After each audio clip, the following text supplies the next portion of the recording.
All right, ladies and gentlemen, we're going to talk about Starmer, Mr. Keir Starmer, over in the United Kingdom and the crisis that his government is now in after, not Donald Trump, Elon Musk decided to criticise him. Stick around and listen.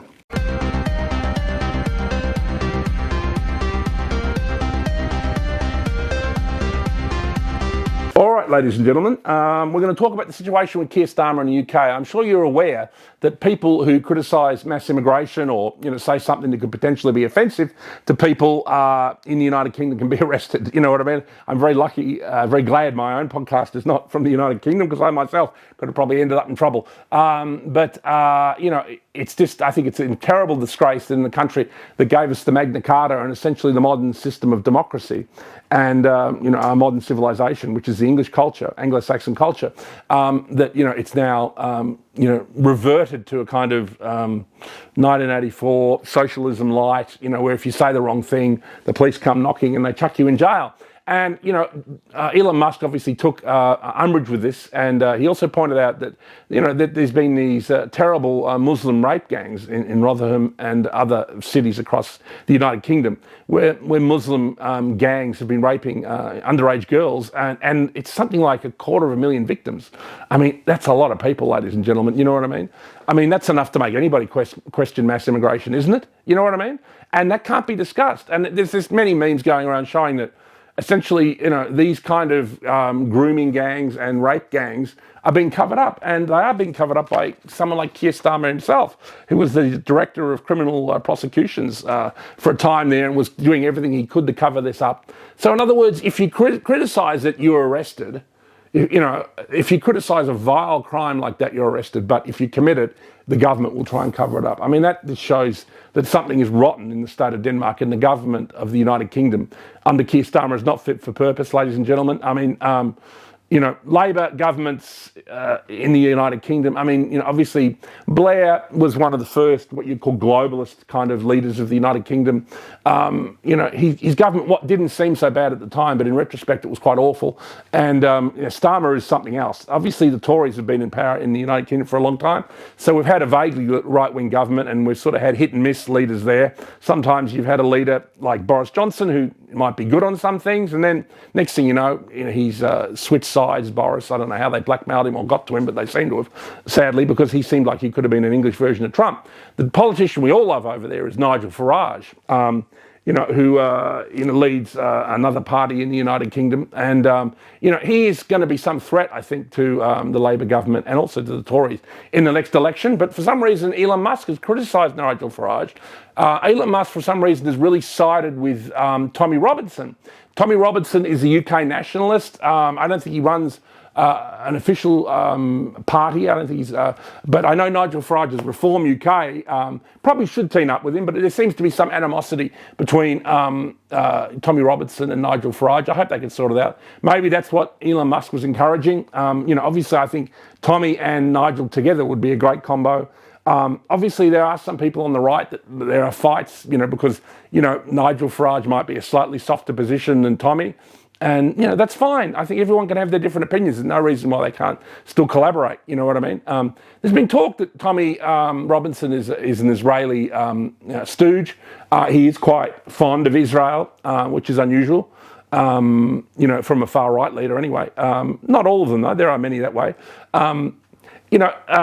There is a conspiracy theory that, for whatever reason, Europe and the UK have been flooded with Muslim immigrants, not because they want to replace us, but because Israel wants to put us in a similar position that they are in, which is in the sense that surrounded by Arabs, and the Arabs will be attacking us same way they'll be attacking Israel. And that really the Israelis want to sort of essentially breed Islamophobia so that Europe becomes quite radical in relation to how they deal with Muslims. And then in a sense they can be, So I don't know if that's going on. That is a theory that I haven't heard that often. Maybe it's a theory I've come up with. But it does seem possible that that is what is going on, because I don't ever believe that, France or, Germany or the United Kingdom will ever become fully Muslim countries. So that they must reach a point of critical mass where the local population pushes back.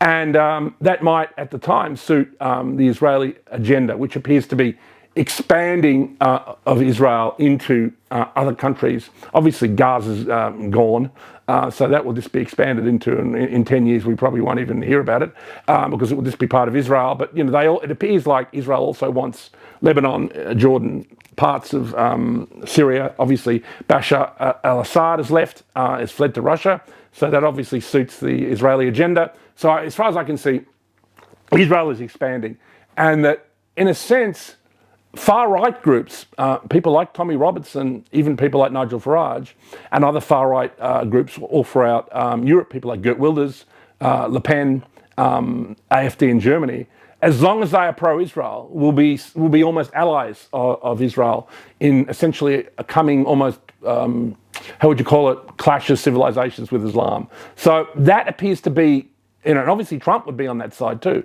He would be anti-Islam and pro-Israel in that fight. So I think that's what's going on, and I think that's what we're seeing, a change in the whole geopolitical picture. So it is interesting, and I think Keir Starmer's government will fall. I hope it does, because he's a terrible leader. And I mean, I don't know whether we'll get a stronger Tory leader, or maybe we'll be lucky, we'll get reform. Reform will sweep.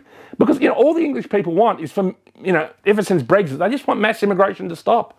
Even from non-Muslim country, can't it slow down, or slow down to a point where it's, tolerable, like 5 or 10,000 people a year? You could handle that. Any culture could probably handle that many people. And we need that here in Australia too. We have far too many people. And you see that happening in America. There's a back door that they created that Elon Musk is in favor of, the H1 visas, which is how talented Indians get into America. And Elon Musk seems to be in support of that. And we don't know exactly where Trump stands on that yet. We'll have to wait till he gets into office. And obviously there are a lot of Indians coming into our country. So we just want to protect our local countries and keep them as similar to the wonderful countries that we've lived in for the last 50 years, since the end of World War II. But obviously our countries have drastically changed. You only need to go into any of our CBDs. I mean, I was in the CBD on New Year's Eve, and the majority of people in the CBD were Asian, probably 60%, and 70% were what you would call non-white, and there was about 10 or 20% of white people wandering around looking at the fireworks, and it's just so noticeable now. It just does seem that a lot of immigrants do congregate in the CBD area. It's a different kettle of fish out in the suburbs. I don't know the exact demographics of Australia. I still think about 60-70% of Australians are of European origin. But I think we all have to keep an eye on demographics as we move forward, and I think due to the change in the geopolitical picture, that's exactly what's going to be happening. So let's keep an eye on it all. Let's hope that the Keir Starmer government falls, and that there's some kind of accountability for these awful rape gangs. And Elon Musk is completely right to point this out, and I think it's great what he's done. And obviously, because he's not a UK citizen, Keir Starmer can't arrest him. And I think it's shocking that people are being arrested over posts in the country that gave us the Magna Carta. That's a disgrace, ladies and gentlemen. So that's it for the report from Tiger Mountain today.